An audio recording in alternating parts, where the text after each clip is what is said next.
नमस्कार दोस्तों, मैं सुनील, आपका होस्ट एंड दोस्त फ्रॉम ई कॉम टेक का तड़का।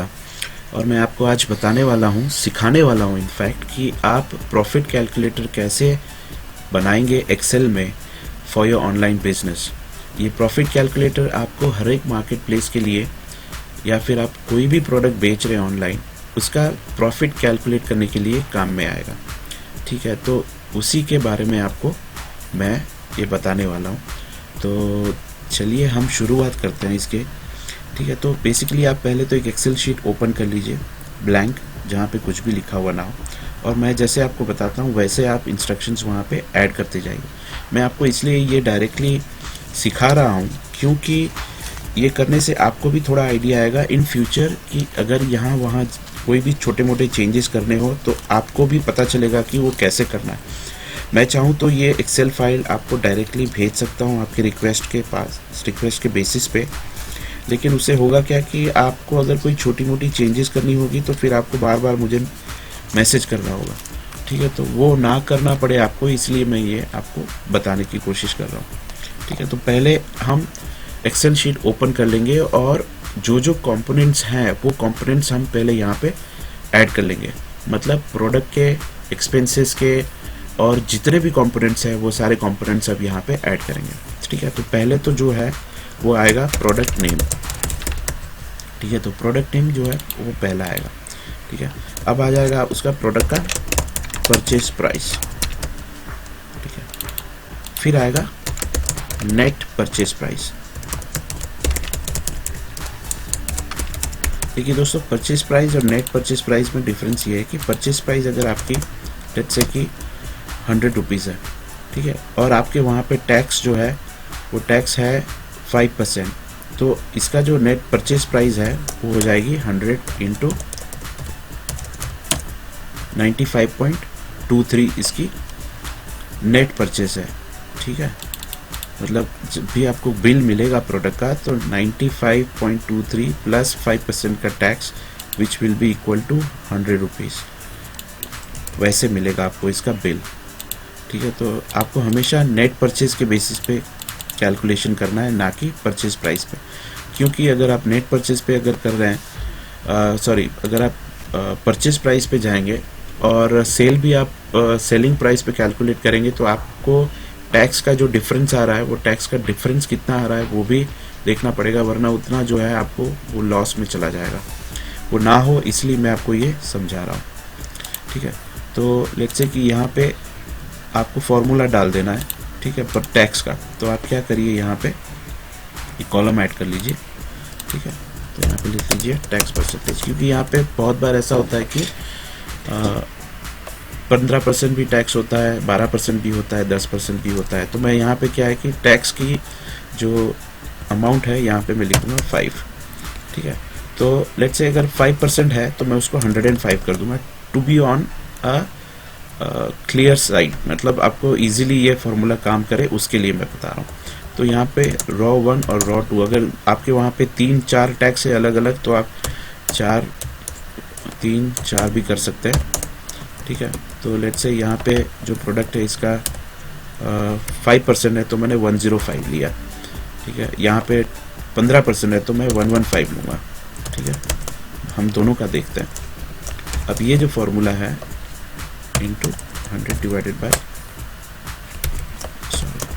this into 100 divided by this। ठीक है, और यही फॉर्मूला नीचे कॉपी कर दूंगा। तो देखिए 86.96 प्लस 15% टैक्स करूं तो 100 रुपीज़ होता है। ठीक है, तो ये ऑटोमेटिकली यहाँ पे आ जाएगा नेक्स्ट टाइम। तो अगर 15% की कोई आइटम है तो आप यहाँ पे उसका प्राइसिंग कॉस्टिंग निकाल सकते हैं यहाँ पे, और 5% की है तो आप यहाँ पे निकाल लीजिए। ठीक है, तो ये हो गई परचेज की बात। अब हम चले आते हैं कमीशन एंड एक्सपेंसेस जो भी हैं। ठीक है, तो अब लेट्स से, अच्छा उसके पहले लेट्स से कि आप प्राइस डिसाइड कर रहे हो कि आप इसको कौन सी प्राइस पे बेचोगे। ठीक है, लेट्स से आप डिसाइड कर रहे हो कि 100 रुपये में आपने ख़रीदा है और 15% उसका कमीशन है, तो हो जाएगा करीबन 15-20 रुपये, और आप 200 रुपये में उसको बेच पाओगे, मतलब ऑलमोस्ट डबल करके आप बेच रहे हो। तो आपका जो प्रेडिक्टेड प्राइस है वो है 200 रुपये। ठीक है, तो आप यहाँ पे ये 200 रुपये लिखिएगा मत, ये कॉलम जो है मैं अभी टेम्पररीली बना रहा हूँ, ये बाद में आप डिलीट कर दीजिएगा। तो अभी हम कमीशन पे चले आते हैं। कमीशन, और यहाँ पे अदर कलेक्शन चार्जेस होते हैं या जो भी बोलिए आप, मैं यहाँ पे लिख लेता हूँ कलेक्शन चार्जेस। यहाँ पे शिपिंग पेड, आप जो शिपिंग चार्जेस पे करेंगे आपकी तरफ से वो भी यहाँ पे मैंने लिख दिया। ठीक है, तो अभी कमीशन जो है वो कमीशन है, लेट्स से कमीशन की यहाँ पे परसेंटेज में डाल देता हूँ, कमीशन परसेंटेज, ये कॉलम मैंने डाल दिया कमीशन परसेंटेज का। अब कमीशन है 15%। ओके, तो ये मैंने ले लिया यहाँ पे दिस इनटू दिस, नहीं ये आएगा सेलिंग प्राइस पे। ठीक है, तो ये इसके बेसिस पे आएगा दिस इनटू दिस। ठीक है, तो कमीशन हो गया 30 रुपये। ओके, कलेक्शन चार्जेस हैं लेट्स से 20 रुपये, 20 रुपये कलेक्शन चार्जेस हो गए, और शिपिंग जो है लेट्स से आपकी 65 रुपीज़ है शिपिंग चार्जेस। ठीक है, अभी दोस्तों एक बात का आपको ये ध्यान रखना है कि कमीशन जो कलेक्ट होता है आपसे कोई भी वेबसाइट में, तो उसके अंदर शिपिंग चार्ज जो आप कलेक्ट करने वाले हैं कस्टमर से, उस पर भी कमीशन लगता है। लेट्स से कि आप अमेज़ॉन में बेच रहे हैं, ठीक है, तो अमेज़ॉन में आप जब बेच रहे हैं तो आपने शिपिंग रखा हुआ है 75 रुपीज़। ठीक है, तो 75 रुपीज़ ये आपको मिलने वाले हैं, करेक्ट। अभी ये जो कमीशन है 15%, वो कमीशन 200 प्लस 75, वो दोनों को मिला के लगेगा। ठीक है, तो यहाँ पे जो कमीशन कैलकुलेट होगा, तो ये कैलकुलेट होगा, बता देता हूँ, this plus this into this. ज़्यादा हो गया, ब्रैकेट निकाला इसीलिए। तो देखिए, अगर मैं शिपिंग चार्ज नहीं लेता हूँ तो कमीशन हो जाता है 30 रुपये, और शिपिंग चार्ज लेता हूँ तो कमीशन हो गया 41 रुपीज़, राइट। तो अभी 15% के हिसाब से कमीशन हो गया 41, कलेक्शन चार्जेस 20 रुपये के आसपास, या फिर मैं 10 रुपये ले लूँ। आपको एग्जैक्ट कलेक्शन चार्जेस जो हैं वो उनकी वेबसाइट पे दिखेंगे कि कलेक्शन चार्जेस क्या है, लेकिन अगर आप उनके वेबसाइट्स, पर्टिकुलर वेबसाइट्स के कैलकुलेशन के बेसिस पे जाएंगे तो भी आपको लॉस होगा, क्योंकि वहाँ पे काफ़ी सारे छोटे छोटे एक्सपेंसेस ऐड नहीं होते हैं, जैसे कि लेबर, ठीक है, पैकिंग, इनवर्ड शिपिंग, स्टोरेज। अभी देखिए लेबर, अभी आप लेबर तो रखे होंगे पैकिंग के लिए, मटेरियल डालने के लिए, या कुछ भी बोलिए, तो उसका पर मंथ एवरेज निकाल लीजिए कि कितना एवरेज निकल रहा है। हम अप्रोक्सीमेटली 2000 शिपमेंट भेजते हैं, तो 2000 शिपमेंट में हमारा पर प्रोडक्ट पर शिपमेंट पे एवरेज 10 रुपया निकलता है लेबर का। ठीक है, पैकिंग जाता है ऑन एन एवरेज 10 से 15 रुपये, तो मैं यहाँ पे 12 रुपये पैकिंग पकड़ता हूँ। ठीक है, यहाँ पे है इनवर्ड शिपिंग। इनवर्ड शिपिंग जो है परसेंटेज वाइज में ले लेता हूँ 1% मिनिमम, या फिर आप ले लीजिए 5 रुपये पर product, whichever is higher. तो मैं यहाँ पे 1% लूँगा तो करीबन 2 रुपये के आसपास होगा, तो मैं यहाँ पे 5 रुपये ले लेता हूँ। स्टोरेज फीस, अगर आपके रेंटेड है जगह या फिर वेयर हाउस है कहीं पर भी, तो वहाँ पे जो भी आप प्रोडक्ट स्टोर कर रहे हैं वेयर हाउस में, उसका एक स्टोरेज फीस भी आप कैलकुलेट करिए कि उसको रखने का, आपको अगर प्रोडक्ट खरीदा हुआ है ऑलरेडी तो उसके ऊपर इंटरेस्ट जो लग रहा है वो इंटरेस्ट की फ़ीस क्या हो रही है, वहाँ पे अगर आप रेंट पे रखे हुए हैं तो वो रेंट की फ़ीस क्या है। तो वो ऑन एन एवरेज एक प्रोडक्ट का आप स्टोरेज फीस 5 रुपये पकड़ के चल सकते हैं कि हर महीने आपको उसका 5 रुपये स्टोरेज फ़ी, और या फिर इंटरेस्ट फ़ी आप कह सकते हैं, उतना लग रहा है। ठीक है, तो वो एक्सपेंसेस भी आपको साथ में निकालने पड़ेंगे। ठीक है, तो अब हम देखने जाए यहाँ पे, तो इसको मैं थोड़ा छोटा कर लेता हूँ।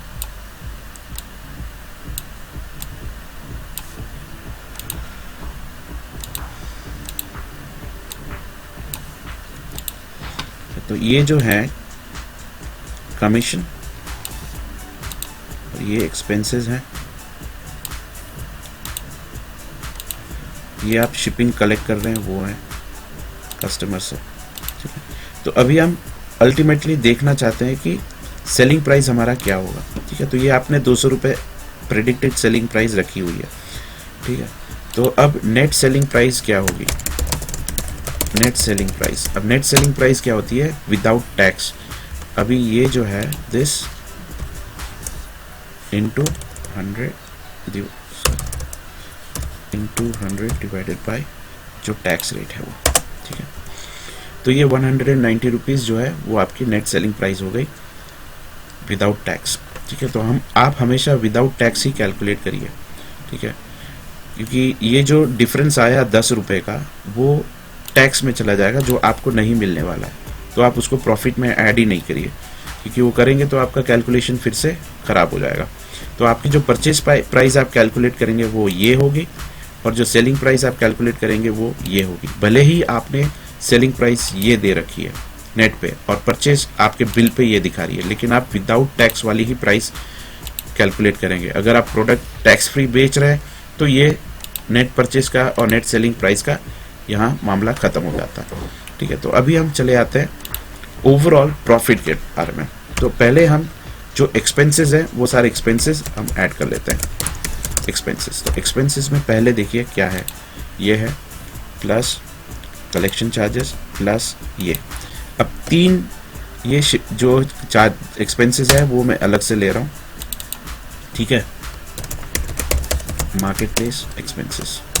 अब ये जो एक्सपेंसेस आया आपका 116, इस पे आपको लगेगा सर्विस टैक्स 15% मान के चलिए सर्विस टैक्स लगेगा, ठीक है। तो 116 रुपये हो गए। अभी 116 पे आपको लग रहा है कमीशन, 116 पे कमीशन हो गया इंटू 15%, तो 17 रुपये जो है वो आपको अलग से सर्विस टैक्स के लग रहा है, राइट।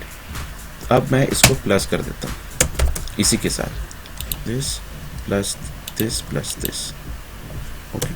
तो देखिए टोटल हो गया 133, ठीक है। अगर आप डायरेक्टली देखने जाए तो 116.25 ही हो रहा था, ओके। तो ये जो एक्सपेंस हो गया ये हो गया 133.68। अब आपको दूसरे एक्सपेंसेस जो हैं वो ऐड करना है। टोटल एक्सपेंस, टोटल एक्सपेंस में आपका आ जाएगा this plus this plus this plus this plus this, ठीक है। तो आपका टोटल एक्सपेंस हो गया 165, ओके। अभी आपने देखिए यहाँ पे 75 रुपीज़ जो है वो कस्टमर से कलेक्ट किए, ठीक है। तो ये 75 रुपीज़ आप ऐड कर लेंगे यहाँ पे नेट परचेज प्राइस में, ठीक है। तो आपका जो टोटल जो सेलिंग प्राइस होती है वो सेलिंग प्राइस होती है दिस प्लस दिस, हो गई 265, ठीक है। तो यहाँ पे हम चले जाते हैं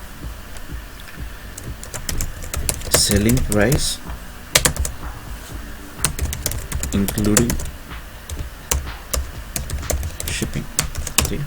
तो सेलिंग प्राइस इंक्लूडिंग शिपिंग हो गई आपकी दिस प्लस दिस 265, ठीक है। अभी 265 में से आपको डायरेक्टली ये माइनस कर देना है, ठीक है। देखिए अब 265 का आपका टोटल सेलिंग हुआ इंक्लूडिंग शिपिंग जो आपने कस्टमर से कलेक्ट किया, ठीक है। 200 रुपया आपने सेलिंग प्राइस रखा है, ये रहा 200 रुपया, और आपने शिपिंग अलग से कलेक्ट किया कस्टमर से 75, ठीक है। अब ये सारे एक्सपेंसेस हमने ऐड कर दिए। ये एक्सपेंसेस ऐड होने के बाद टोटल एक्सपेंस हो गया 165, ठीक है। ये एक्सक्लूडिंग टैक्स है, ठीक है। तो आप ये सारी जो अमाउंट आ रही है एक्सक्लूडिंग टैक्स है, तो आपको जो नेट प्रॉफिट होगा वही आप यहाँ पे दिखाएगा।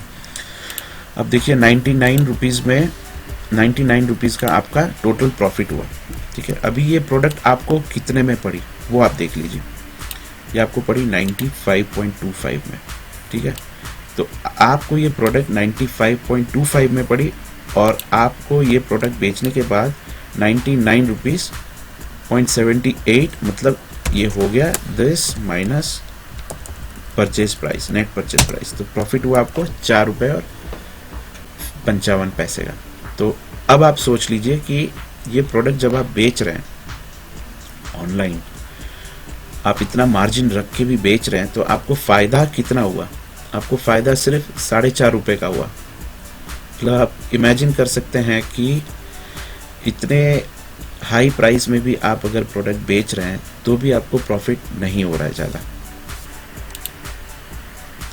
ठीक है, तो दोस्तों इसीलिए मैं आपको ये बताना चाह रहा था स्पेशली यहाँ पे कि ये कैलकुलेटर कैसे बनाया जाए। अगर आपको एक्सेल आता है तो अच्छी बात है, तो ये कैलकुलेटर आप अपने हिसाब से बना पाएंगे। ठीक है, अगर नहीं आता है तो मैंने जैसे कि यहाँ पे आपको बताया, ये सारे आप यहाँ पे हेड्स डाल के, ये ऑप्शंस डाल के आप अपने हिसाब से ये बना सकते हैं। अगर फिर भी आपको नहीं पता चल रहा है तो आप मुझे बता दीजिए, मैं अपना जो रेडीमेड कैलकुलेटर है वो बना के आपको भेज दूँगा।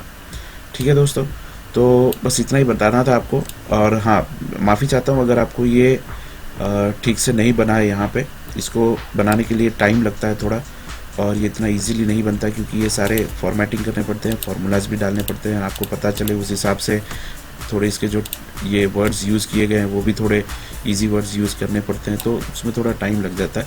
अगर आप एक्सेल में अच्छे हैं, आपको जानकारी है, तो आप ये इजीली बना सकते हैं। मैंने आपको काफ़ी सारी इन्फॉर्मेशन दे दी है। अगर नहीं हो पा रहा है तो आप मुझे प्लीज़ बताइए, मैं आपको ये कैलकुलेटर जो है वो अपना बना के भेज दूँगा। ठीक है दोस्तों, तो आज के लिए इतना ही। Thank you, have a nice.